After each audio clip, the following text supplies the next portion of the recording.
السلام عليكم ورحمة الله وبركاته. دلوقتي هعمل معاكم كفتة دقوق باشا.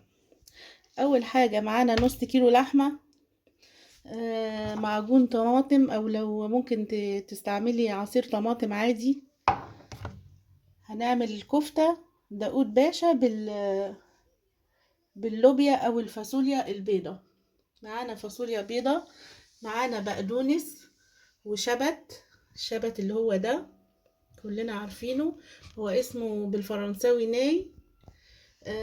نجيب بصلة ونفرمها فرم ناعم جدا، او نجيب بصلة تاني برضو على جنب ديت، نقطعها عادي مكعبات، مع واحدة طماطمية كبيرة مكعبات، مع 4 فصوص توم مبشورين.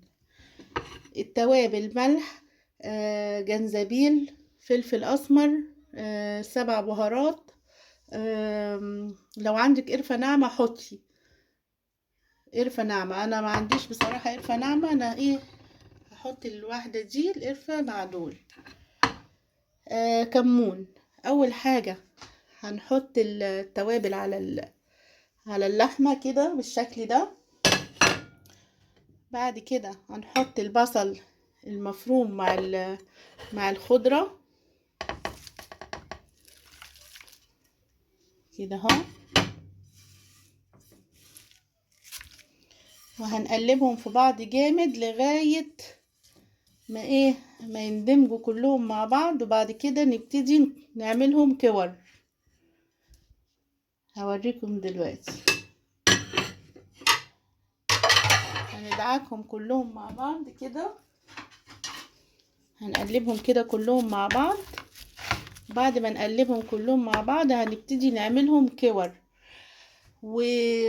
ونزود بقى. طبعا في لحمة ممكن تتفتح منك وانتي، عشان ما تتفتحش منك وانتي بتكوريها وكده، نجيب لو عندك بقسماط اللي هو العيش المكسر المطحون، او ممكن ده، انا اشتريت ده. هنحط شوية عشان الكفتة ما تتفتحش منك.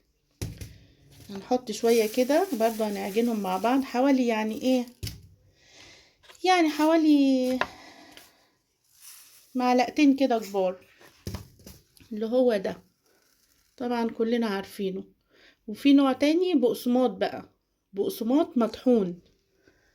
بس هنعجنها بقى كلها دلوقتي، كلهم مع بعض كده اهو. بعد كده نبتدي نكورهم. فاصل وراجعه لكم. رجعنا لكم تاني واهو، بعد ما كورناها كده عملناها كور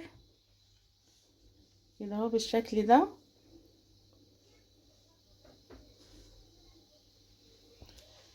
هنجيب بقى طاسة زي كده ونحطها على نار عالية.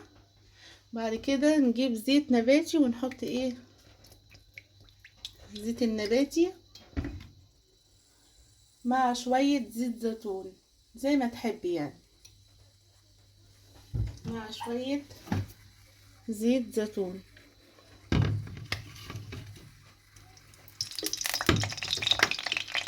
بعد كده نكون مقطعين البصلة ديت، حاطين نازلين عليها بالبصلة.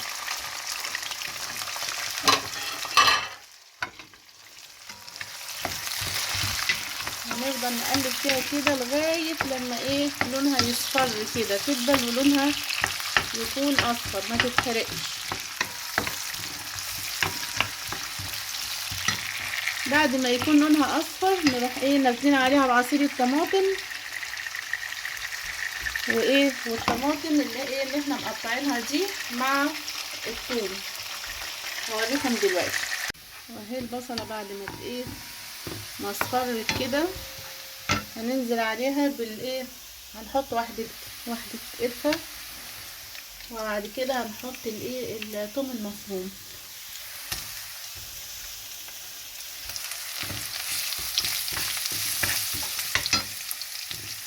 نقطع البصلة علشان ما تتحرقش.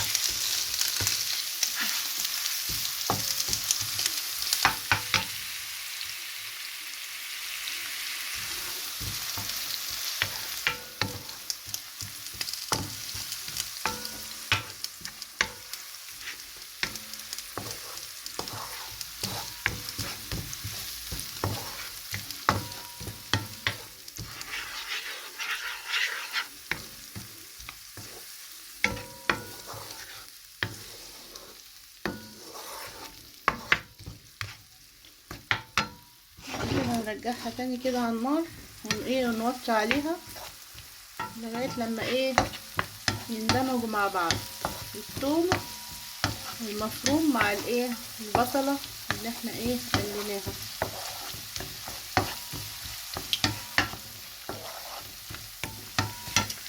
بعد كده هننزل عليها بوحدة الطماطم اللي هي متقطعة مكعبات.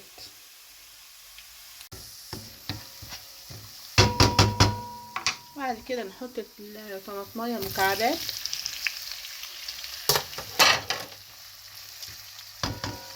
بعد كده بقى نبتدي نحط اللحمة المفرومة.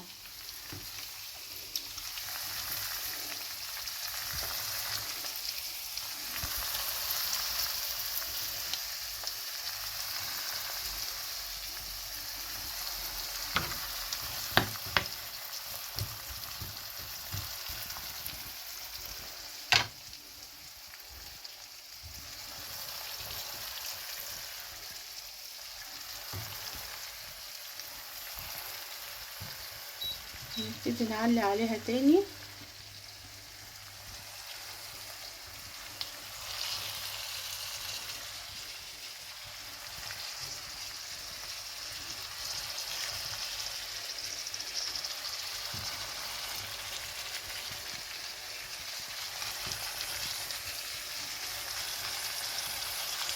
بالشكل ده.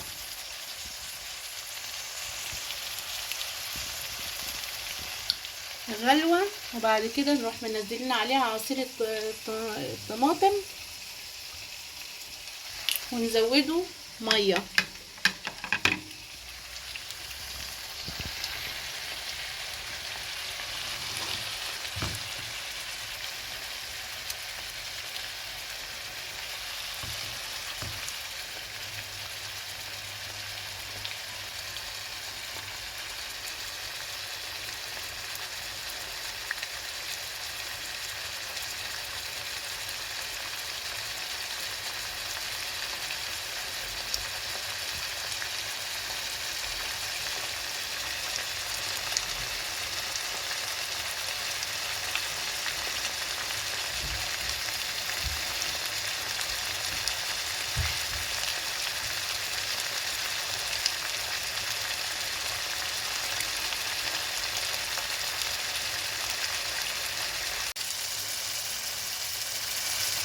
بعد كده هنجيب شوية زعتر اهو،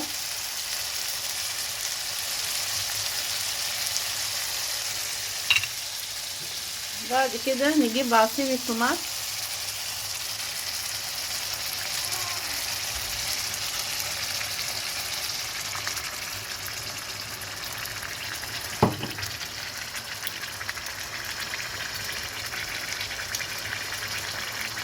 تاخد غلوة. نحط اللوبيا او الفاصوليا البيضاء بتاعتنا. وجينا بقى المرحلة الأخيرة. هنجيب 7 بهارات شوية صغيرين يعني مش كتير، ونحطهم كده اهو. وبعد كده بقى هنبتدي نحط اللوبيا او الفاصوليا البيضاء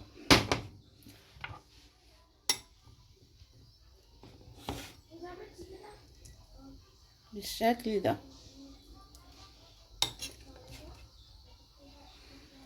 طبعا احنا سلقينها كويس، الفاصوليا تتحط اخر حاجة بدل احنا سلقينها كويس.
وكده خلصنا، ونسيبها بقى ايه على نار هادية.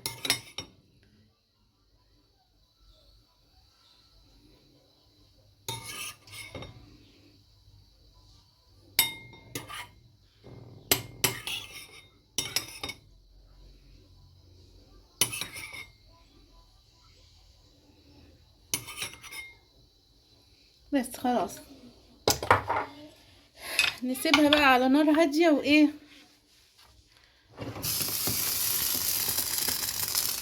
كده اهو.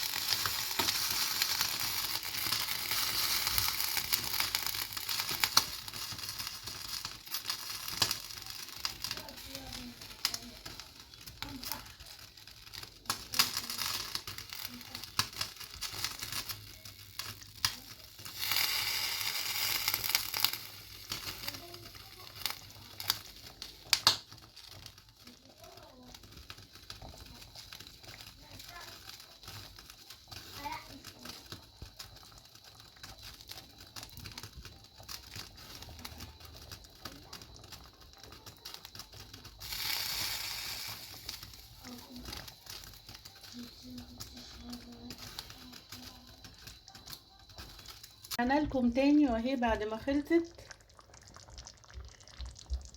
بقت بالشكل ده.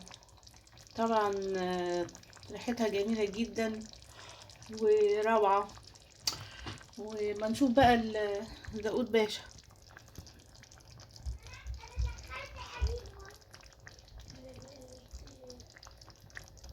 ودلوقتي نقول لكم ما تنسوش تعملوا لايك وشير ومشاركة في القناة، وباي باي. ممكن تاكلوها جنب انا رز بالشعرية او رز عادي ابيض، وممكن تعملوا تاكلوها جنب كسكس، وممكن تاكلوها كمان بالعيش او بالمكرونة عادي، يعني زي ما تحبوا. وانا حطيت عليها شوية شطة بقى ايه حار من فوق، تبقى روعة بقى مع الرز او الكسكس.